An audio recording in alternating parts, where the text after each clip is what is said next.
I'm back again with another reaction. Today we about to be reacting to Boss Top, the OBLOCK savage that cheated death 3 times. So shit, this is a little 9-minute video type shit. We about to see what this shit about and shit.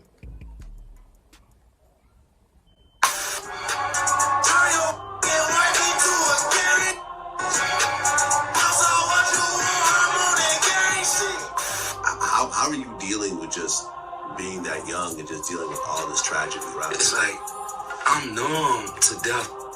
Like, somebody could die right now. Like, it sound harsh, but it's all love. Like, I don't really cry no more for death. I don't really cry no more. What is like your perspective of life right now? My perspective of life, not to be took for granted, like at all. I've been shot 3 separate times in my life, so that means that I came close to death 3 times. This is not no game. You know what I'm saying? I don't think God give out that many passes. It's like, wow, so dang, this was like recent. I just got shot a few weeks ago. I got shot 4th of July.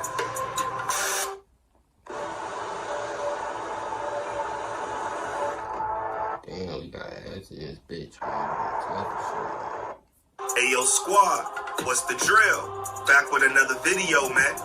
Boss Top is one of the most notorious names in the rap game right now, and all of that wasn't by chance. He's someone that's been working on his rap skills since he was a little kid. Unfortunately, the streets of Chicago have always been more about thugging than rapping, and the younger generations have always been the most affected. Nobody from the shot came out unscathed, from hits, the shootings, the funerals. That's all people like Boss Top have ever known. With his recent legal trouble and assassination attempt, it's safe to say bruh going through it. So today, we're gonna break down the Bruh, they just get popular. Nigga just loafing outside. Wow. current issues plaguing our brother Boss Top. To play and get down to business. Boss Top grew up in OBLOCK, and OBLOCK is in the greater Grand Crossing neighborhood on the south side of Chicago. There's always been an abundance of people in OBLOCK, and with that comes a lot of struggle and a lot of crime. For decades, there have been extreme dangers and a lot of bodies. Even the name OBLOCK is an infamous homage to the fallen soldier O.D. Perry, who met his demise on August 10th, 2011. O.D. wasn't just another person. He was actually Boss Top's right-hand man. So Boss Top grew up around the drama, but still tried to break through and get somewhere. And with the help and encouragement of King Von, he was actually able to get there. However, things haven't really been easy since he got clout either. Oh yeah, King Von and this nigga is cousins and shit. I just found that shit. I ain't even know that shit. The world outside of the music industry gets more and more dangerous every day. He has had to see a lot of people in his life leave Earth, not just OD, but King Von too. Even though Boss Top always refuses to talk about the details of that, the demise of King Von was very hard for him. He was actually nearby the day he was killed. When he went to sleep that night, Von was alive, but when he woke up, he was gone. Not even know anything about this. I ain't gonna talk about this either. I ain't talking about November 6th. You don't want to talk about it? Okay. Boss Top still can't really hold it together when he thinks about the entire experience. But what's worse is that he too was a recipient of bullets. On the 4th of July 2022, Boss Top and 4 of his friends were at OBLOCK, just like they have been all their lives. But this time, fate had something different in store. 2 men in a black SUV pulled up to the block and started showering bullets at them. Wow, so dang, this was like recent. I just got shot a few weeks ago. I got shot 4th of July. Oh wow, so you already knew, like as soon as you stepped out the door you felt it, or was it like that thing? You know that. When you feel it all day? Intuition. Yeah. It's intuition. My whole day was off. I was telling my homie on the phone, like, it's day off. It only took mere minutes, and all 5 men at the scene were all riddled with bullets. The police and emergency services got there shortly after, and it was found out that Boss Top was one of the wounded. All 5 men were rushed to the hospital immediately. Although they were all badly injured, they survived the night and are recovering from their injuries slow and steady.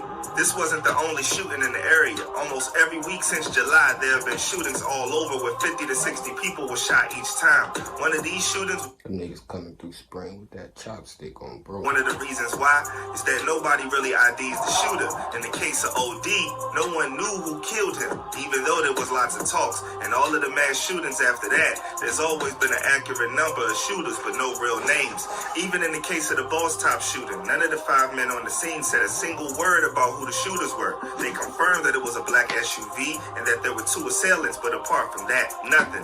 At first, the survivors of the shooting, including Boss Top, weren't even admitting that they were there. It took them a really long time to come to terms with what had happened. And even though Boss Top does admit it now, even at this point, it's something that he has a very hard time talking about. That does make sense because the man has been through multiple near-life-ending experiences, and when you're from OBLOCK, surviving is a problem too. If you don't talk about it, you might just be caught in the next shooting, and if you do, you will be caught in the next one. So either way, once you're in a shooting, whether you're a snitch or not, you have to watch your back. At this point in time, that's what Boss Top is trying to do. But as somebody who's a black disciple, he had a target on his back his entire life, and now that target just got a little bigger. Now the restraint that Boss Top has shown doesn't mean that he's afraid of the shooters or dealing with the situation. It just means that he knows the way Chicago works. He's somebody who went to jail for the first time when he first jumped off the porch. Throughout his life, people that he cared about lost their lives to straps. It's not a coincidence. It's all connected. And it's all to ensure that he's able to continue on living the life that he's finally built for himself. The life that O.D. Perry and King Von wanted him to have. Getting there hasn't really been that easy for him, though. Not only was he thrusted into a life of crime early on, but he's also a part of a fair share of beef. He had a beef with Chief Keef even, another rapper with whom he was on kind. That's when bro stole that nigga shit. They said a nigga stole diapers, all that type of crazy shit on bro. Good terms with until he accused Boss Top of stealing his jewelry when he wasn't at home. And then things went kind of left with you and Sosa. Right. He accused you of stealing his jewelry. As they say. As they say. Well, he did it. He went on social media, right? Yeah, for sure. Okay. What's that about?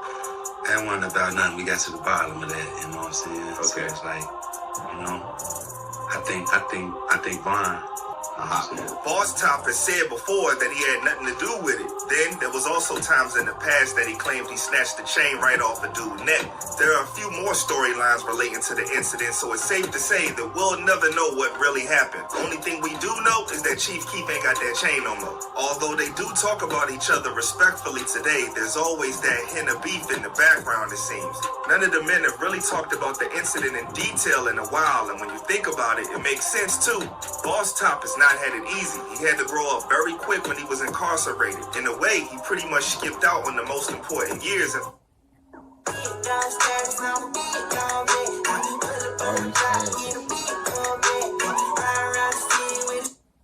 Fast forwarding his life to an adult. The adult worries that most of us are very slowly exposed to, he had to deal with all at once before most did. What's even worse is that even once he got out and built a life for himself through his music, the hard life was still chasing him. It's hard to just walk away from it, and because of it all, he's even landed back in jail. A few years ago, he was facing 90 years in prison alongside King Von. And even though he was lucky enough to be able to afford a good, it really has a good time in jail. Throughout the time you're inside, time pauses for you. But at the same time, the world moves at an extremely fast pace on the outside in a way that one wouldn't, but he didn't want her to see him like that. So he told his family to just keep the contact over the phone and that he would meet her himself when he got out. And that's exactly what he did. Boss Top got an early release on Christmas Eve, and when he met his daughter for the first time, she didn't even know his face. So you get out and you get to see all your kids again. Damn, that shit gotta be crazy. Getting out of jail, your daughter don't even know your face and shit. That shit gotta be wicked as hell, bro. Yeah. Is that the best feeling in the world? Yeah, my little daughter, she ain't know me. Like, she knew me for my voice and to bring her to the county. I ain't want her to bring her to the joint, because in the joint, you know, I could touch her. I ain't want to touch her like that. I want to touch her when I get out. For a man that's all about his family, that exchange was super painful. Even though it's something he's worked through, he still regrets not being able to have that instant connection with his daughter as he was able to have with his other children. At this point, Boss Top chooses to stay in Chicago, and as long as he does that, he knows things can only go two ways. He'll either be taken out or end up in jail again. Either way, he will be away from his friends, family, and loved ones and risk becoming another rapper gone too soon. However, the one thing that nobody really understands here is why Boss Top is still living in Chicago, knowing the dangers he's constantly in, and the way his own people have died in that very area. Some say it's because he feels a duty to the block because he wants to continue being a spokesperson for the place. Others say he likes the danger. Let me know what you think about it in the comments below. I'd love to hear what you guys think.